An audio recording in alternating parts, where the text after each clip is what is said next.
From Delaware's most award-winning radio news team, this is WDEL Video News. Here's Chris Carl. Among Delaware's top stories for Friday, April 4th, police believe they've solved a 2-year-old murder. Why is DuPont blowing up this cinder block? And the Blue Rocks are ready to open their season. Here are the details. How can a bullet and a beer bottle found in Delaware and another bullet spotted at a crime scene in Chester help solve a 2-year-old murder? Delaware State Police say a new database, which can help identify the gun used in a crime by marks left on a bullet, led them to their suspect in a February 2006 slaying at the Days Inn on Concord Pike. Jamar Harper will be charged with first-degree murder after he's extradited to Delaware. He's accused of killing Jameis Green. Probation officers in Pennsylvania informed Delaware police this week that Harper was in custody. State Fire Marshal's investigators are looking for whoever torched a vacant restaurant in the Midway area last night. Investigators want to interview anyone who may have seen the fire, which started around 7 o'clock at the Century Buffet restaurant on Kirkwood Highway near Limestone Road. No one was hurt, but damage to the restaurant, which had been closed for months, is estimated at more than $200,000. Wilmington police have identified the man they say pulled the trigger in last week's shooting on East 23rd Street that wounded a man in the leg.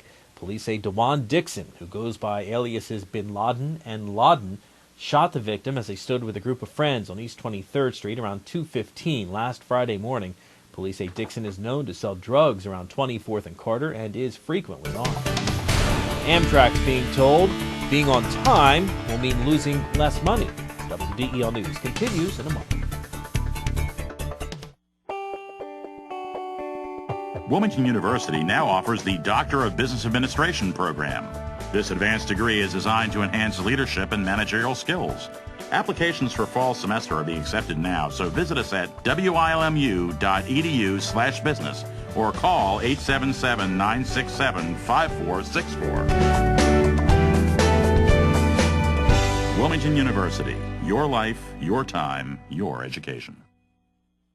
Delmarva Broadcasting and DelmarvaJobs.com host the second annual area-wide virtual job fair presented by the Winter Automotive Group.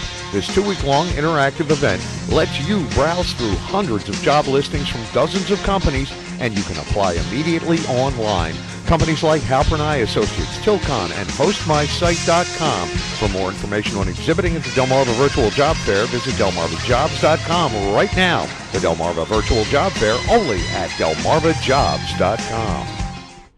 Wilmington City Council passes a resolution to support legislation to restore the Community Development Block Grant Program. WDEL's Jim Hubmaster with the story. The CDBG is an economic investment and community planning tool that assists poor communities and provides decent housing and a suitable living environment for people of low and moderate income. President Bush, in his 2009 budget, proposes to reduce the CDBG formula grants by nearly 20%. Stephanie Bolden, 3rd District Democrat, says they are asking the Bush administration not to make these cuts because they have been able to use these funds successfully in Wilmington. We've been very successful with our CDBG funding because we've been able to use it here in the city of Wilmington to demolish dilapidated buildings and also to be able to fix up buildings and do a lot of things in renovation and which has created great home ownership throughout the city of Wilmington. The city council's vote was unanimous and added that federal funding for community development enables Wilmington citizens to improve their quality of life. Jim Hubmaster, 1150 AM WDEL. One Democratic hopeful for governor says he wants to create an affordable health care system, but might need your help to pay for it. WDEL's Carl Konevsky reports. Lieutenant Governor John Carney says not only will he make sure every Delawarean has primary and preventable health care, it'll be affordable and accessible. He says making sure everyone has access to quality care is critical for the state and its citizens. Healthy people are more productive workers. They're more likely to contribute to the economy and to the community.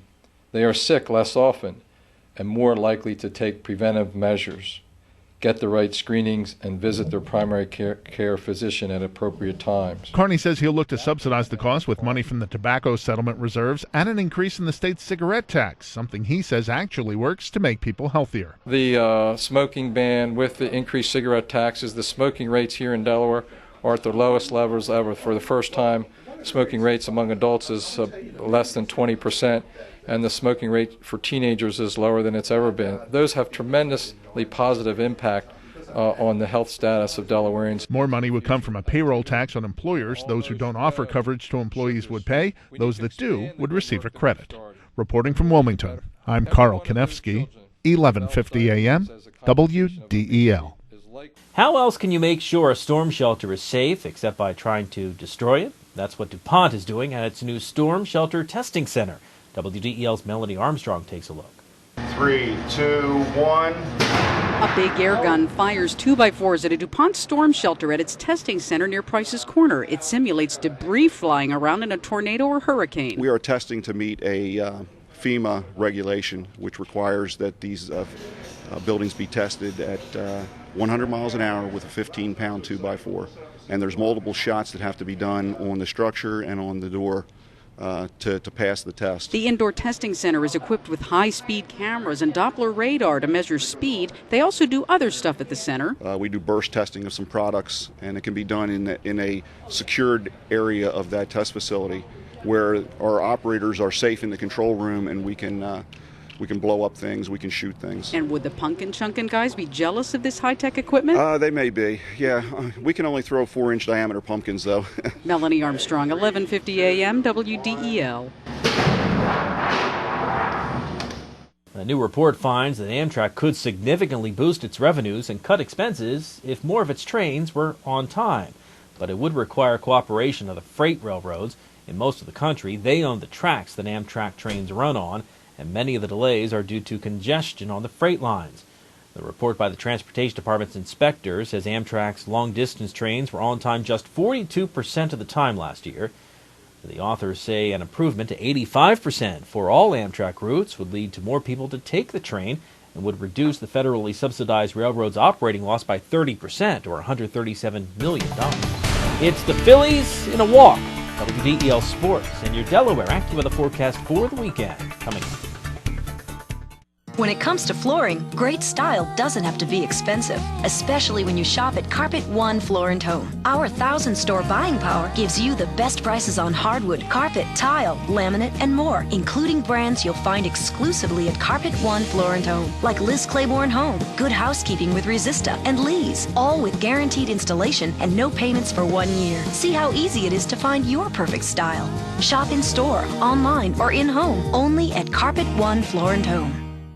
WDEL Sports, the Phils trailed 5-0 after the first inning, but rallied to beat Washington 8-7 in 10 innings yesterday. The Phillies took the lead at 7-6 after scoring 6 runs in the 6th inning. They scored the winning run in the 10th on a bases-loaded walk. The Phillies hit the road for the first time this year tonight, starting a series in Cincinnati. Kyle Kendrick pitching for the Phils against Josh Fogg. The coverage on WDEL tonight, pregame show starting at 6:35. Meantime, the Blue Rocks open their 2008 season tonight, weather permitting, at home against Myrtle Beach. WDEL Sean Green with a preview. Frawley Stadium was empty Thursday, one day before opening the 2008 season against Myrtle Beach. New Blue Rocks manager Darrell Kennedy told the media yesterday he thinks having a strong defensive infield will help this year. The whole infield's a bunch of shortstops, so I think the range that we can put out there in the infield is going to, pay dividends for us. One of those infielders is second baseman Jeff Bianchi, a Lancaster, Pennsylvania native who visited Frawley in the past. We came to a couple games in high school, just love the atmosphere of the stadium, and it's just going to be nice playing here just because of the fact that we're so close to home. I drove down here this morning. It took about an hour and 20 minutes, so going to have a lot of family and friends coming to the game, cheering the Blue Rocks on, so it's going to be a lot of fun. First pitch of the 2008 season is set for 7:05. From Frawley Stadium in Wilmington, Sean Green, 1150 AM, WDEL Sports. Your WDEL Delaware AccuWeather forecast, rain early, then tapering to occasional showers the rest of the day, high 58. Still raining tonight, low 50. Tomorrow, more rain, high 60. By Sunday, we finally get some sunshine with a high of 58. Good news updates throughout the day. Delaware's top stories at the top of the hour on 1150 a.m. You can also get WDEL News text alerts sent to your cell phone. Sign up right here at WDEL.com. I'm Chris Carl. Have a great weekend. Thanks for watching.